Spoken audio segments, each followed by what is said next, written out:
Yo, what's going on, Dragon Ballers? Welcome to the first video of 2021. I didn't see you guys yesterday, so I want to wish you guys all a very happy new year, safe and healthy new year. Hope you guys all had an awesome time yesterday and the night before.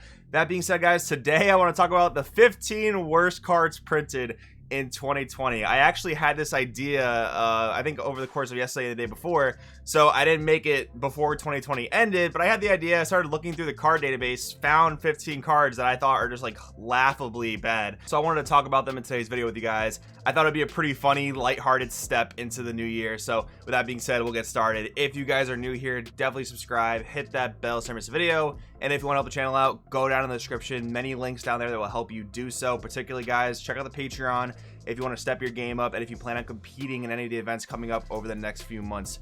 That being said, let's get started. Number one, Cell Junior and Cell Endless Supremacy. So this came out in an expert deck, and the way they kind of marketed the expert decks was like, you know, seasoned players will pick these up, seasoned players will know what to do with these. This leader never saw an ounce of play, so we'll give him a quick read. So when he's put in the leader area, you get to play the Cell Games Arena field card from your deck. If I recall correctly, that card isn't that bad, but this leader is just so bad that it doesn't even matter what the field card does. So activate main once per turn on the unawakened side. Choose one green or yellow card from your hand, place it under this card, then choose one card in your life and place it in your drop area. Draw two. So this isn't even the worst part about the card, right? Like, it's not that great, but it's not the worst. Like, basically pitching a card to draw two. Yeah, you're critting a life, but you're getting yourself self-awakened. You're filtering two cards. For an unawakened leader, it's not the worst. The worst comes on the awakened side. But real quick, awaken. If there's a total of 4 or more energy between you and your opponent, you may draw 2 cards and flip this card over. And on the back side, activate main once per turn. Choose one green or yellow card from your hand, place it under this card, then choose one card in your life, place it in your drop area, draw 2. Okay, this is the biggest problem on this card. Why, once you're awakened, do you have to continue to crit your life to draw cards? That is like the biggest problem with this leader. I get it on the unawakened side. It starts to get you awakened. There's stuff you can do with the cards you drop. There's stuff you can do with the cards under your leader, like the activate main, choose 2 cards under this card, and you get to play 2 Cell Junior tokens, which admittedly is some decent value. But why on the awakened side of this leader are you still critting your own life? This leader could never be playable in an aggro meta where, you know, critting your own life is such a huge detriment. And then as far as like mid-range and control decks go, I mean, still this leader is just so lackluster critting its own life. Very, very weird design choice here. I think on the unawakened side it's okay. On the awakened side, would never play it. But anyways, moving along, Avian Assault Ganon. So we have a 3-drop, 1-drop 10k combo.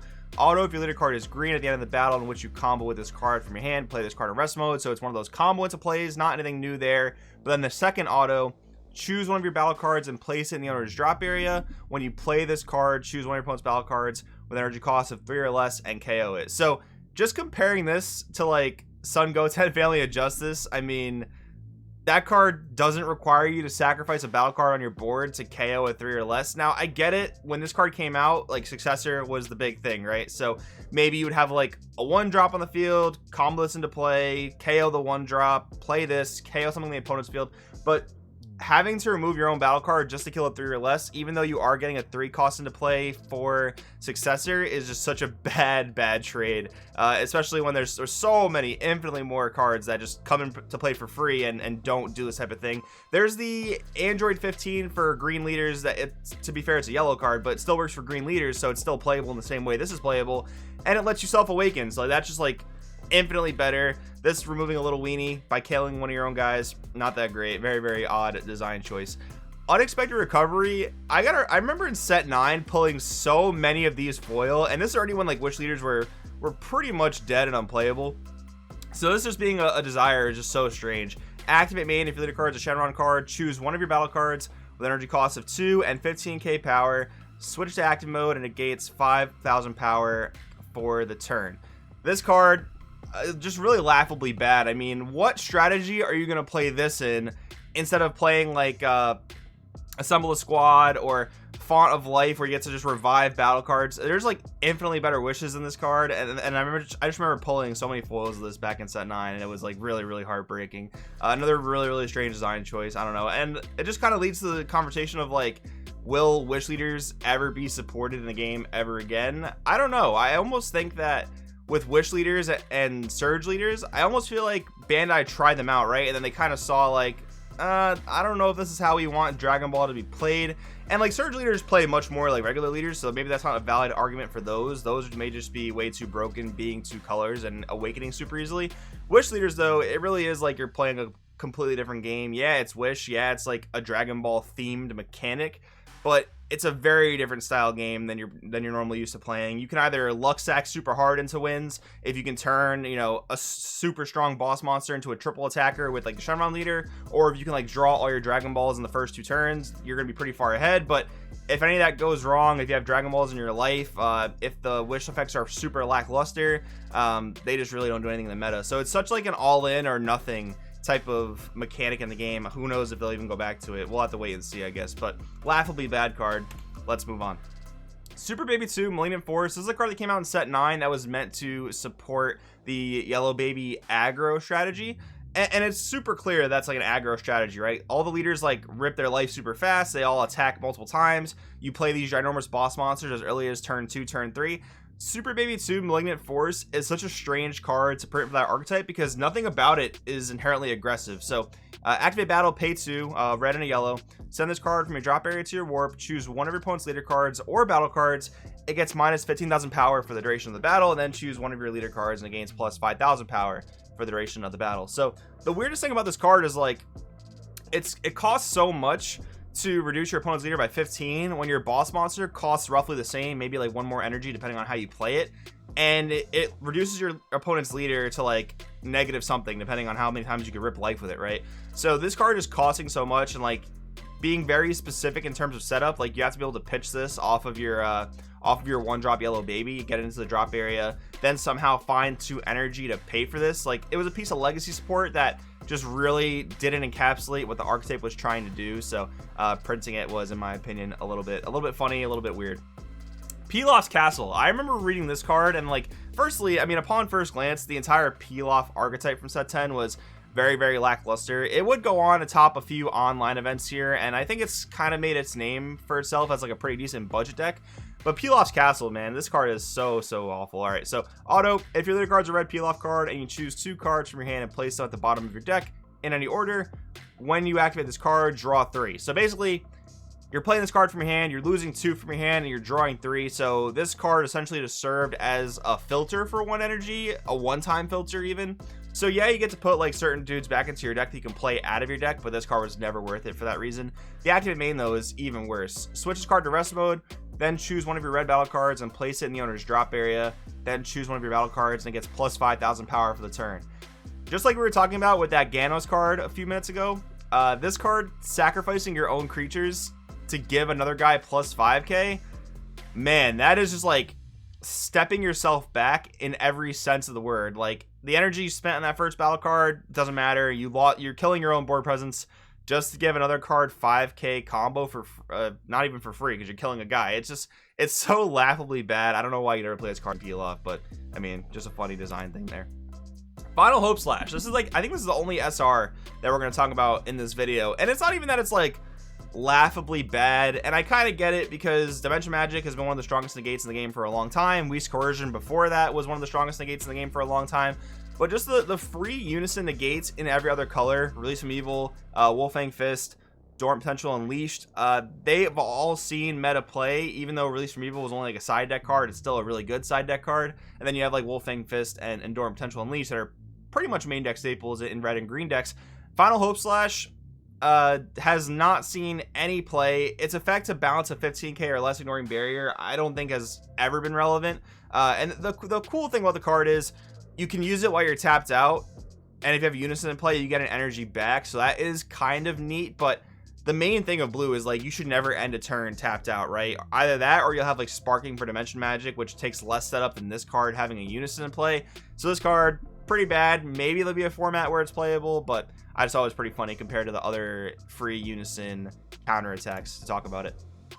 SS Broly Legendary Unison. This is one of the first Unisons we ever saw in the game because it came out in set 10, and that was the first set of Unisons. So the thing with this card, and this leads to like a whole nother discussion, but Unisons that cannot inherently gain markers will probably just never be good. Now, That's just to say, as long as their +0 doesn't do something obscenely broken, like if you print a unison that says +0, play 5 guys from your deck, yeah, obviously that's gonna be pretty strong. But when you have just like, you know, your typical run-of-the-mill unisons that don't have any inherent ways to gain markers, they're never gonna be good. So this card has some interesting stuff it can do. Like if it was a +1 to tap an opponent's battle card, that'd be such a different story. Like especially barrier, like if your opponent had a pesky 1-drop barrier that you needed to get off the field, or something along those lines, this card could actually be talked about with some type of playability. But never being able to gain markers inherently and making the unison counterplays that you play in your deck just inherently dead, man, that's really rough. It also reminds me of the Boo unison they are printing in set 12, meant to go with the Janemba aggro strategy. That guy is pretty much the same as this. He doesn't inherently gain markers. So yeah, it's cool. He plays a skills from the drop area. That is a really, really good effect. But your opponent attacking that unison one time turns off your Godsling Technique Trunks. You gotta neg1 to put another marker under it, or just pay a bunch of energy to play a new unison just to put Trunks back online. It's not very good. I don't know what they were so scared of to potentially give this a +1 or give Boo a +1, especially nowadays. 15k unisons that cost 2 are so easy to remove. But I don't know. Here I get it because it's set 10, but in set 12, with how easy it is to remove unisons, I don't quite get it for the Boo. Gravy the Dark Sorcerer, this is kind of like Final Hope Slash in the sense of this card was printed with like a family of other cards. So there's like the Poutine for yellow, the Bardock for red, and then the SS Goku for green. They all pretty much say if your leader's that color and you meet X requirement, play this card, right? This one, easily the worst out of the bunch. It's got the most specific effect that requires you to play it, which is your energy or your opponent's energy leaving an energy area by a skill. It's such a weird condition to meet, and then all you get out of it is a blocker, and then when it dies, you get switch energy to active mode. Again, with blue, like that's not really what blue needs. Like if this died and drew a card, maybe that'd be a different story. But still, the requirement to play this card is just so specific, so laughably bad that I don't know if this card will ever see play. Frieza Colossal Dynamo, 3-drop Arrival. It's a blocker, but arrives for blue-red auto when this card's played. Your opponent places the top 2 cards of their deck in their drop area. Then you may choose one of your opponent's battle cards, and it gets minus 5,000 power for the turn. So this is another piece of legacy port printed for Cooler, but this is the last kind of card Cooler wants to play, in my opinion. Cooler has never been like a full-on mill strategy like Janemba was, even though Cooler had elements of mill in it. It was more like disruption, and it was more like a punishment you could give to your opponent if they were just like turboing through their deck. Like your small mills here and there would add up against an opponent that was just like ripping through their deck, drawing a ton of cards. But it was never like Janemba, where mill was a steady, consistent win condition. No Cooler list that I've ever seen, even though Cooler hasn't really been super relevant since about, you know, set 9 roughly. I don't think any Cooler list would want to play this over like Hercule Boo, which arrives for 1 less energy and has arguably a more impactful effect. This is actually an arrival that would be perfect in a deck like Janemba. If Janemba, you know, maybe they could adopt red blue, and this is a battle card that gets under the energy restriction of the Janemba leader. But yeah, I don't think this card would ever be playable in Cooler unless you were going for a pure mill strategy. But if you're going for pure mill, Janemba is probably just the better route to go. So very strange card they printed for the archetype. I think it's very, very bad. Chilai Trusted Friend and Limo Trusted Friend. Man, I read these cards with the Broly archetype upon first glance, and I remember talking about it in that video. I'm just like, what are these cards supposed to do for the deck at all? So they basically have the same text, except Chilai's a blocker. So activate main/battle, pay 2 red in an aggro deck, mind you, pay 2 red in an aggro deck. Choose 1 red Broly card in your battle area and return it to the owner's hand, then play this card from your hand. So again, aggro deck, paying 2 red to take away your Broly chain, remove your own Broly chain. It's just as weird as using Servant in your red Broly deck, unless you have just like a random piece of the chain that you can get rid of without feeling bad about it. But this is like leagues worse, infinitely worse. Why would I want to play this? Why would I want to do this in my red Broly aggro deck? Maybe they thought it was like, oh, this is a way you can turn it into a mid-range deck. No, not really. You can't play red Broly as a mid-range deck. It's very strange. I don't get it. Very, very bad. SS3 Sun Goku Overflowing Spirit. Okay, so that wasn't the only SR we were talking about. We're talking about another SR here. So this is a 2-drop counter attack, 15k. If your leader is mono blue, negate the attack, then choose one of your blue unison cards in your unison area or drop area, return to the owner's hand, then play this card. So admittedly, like half this card isn't too bad. Like I get the idea of like counter attacking with it and picking a unison up out of the drop area, because that is a +1, that is recursion, especially if they print cards that just say like place your opponent's unison in the drop area. This could be decent. What I don't understand about this card is why they want you to be able to pick a Unison up out of the Unison area. That just seems like so neg. It's actually very much in line with the Chilai Lima we just read. Like, you're investing all that energy, all those cards, into establishing your Broly chain, into establishing your Unison, and, you know, trying to get markers into it. Why would you want to pick it up from the Unison area? I don't know. It's very weird. Actually, the SS4 Vegeta in the expansion 15 or 14 set does require you to have no Unison in your Unison area, but still, that's such a convoluted combo. It's like counterattack with this, bring the Unison back from your Unison area, and then play that Vegeta on the following turn. Man, it's just so bad. I do like it for the fact you can pick up a Unison out of the drop area, but picking it up out of the Unison area, very, very strange, admittedly. Super Blitz Wave Generator. Okay, this card. This one might get some mixed reactions from people, but I've never been a fan of this card in SS4 Vegeta. Never really wanted to play it. I tried it out, pretty much confirmed I didn't like it. The main reason, like, it's not the worst in the sense of, like, it gives yourself Awaken. You don't ever have to use the critting effect, and your opponent will probably at least put you to 6 life at some point throughout the game. So taking 2 to your hand to get Awaken, in theory, is not that bad. But the problem with this card is it requires you to play 7 to 8 cards in your deck just to get this thing on the field. You got to play your 4 copies of the Bulma that plays this from the deck, and you got to play 3 or 4 copies of this because you want to sometimes hard cast this if you are playing it. Otherwise, you could play 6 copies, meaning 4 Bulmas and 2 of this, but then you're cutting the consistency of playing this card in general, so why would you do that?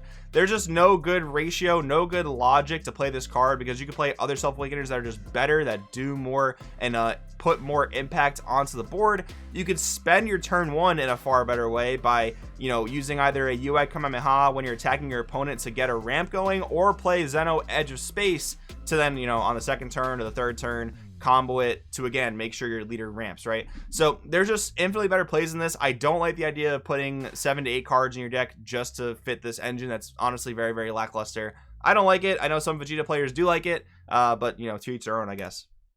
Then we have SS3 Sun Goku to new extremes. Okay, so you're telling me you want me to pay 4 energy for a counterplay that only stops a play of a 5 or less? Like, wow, that's really, really bad. Consider this came out in set 11 as well, where we already have Frieza Charismatic Villain.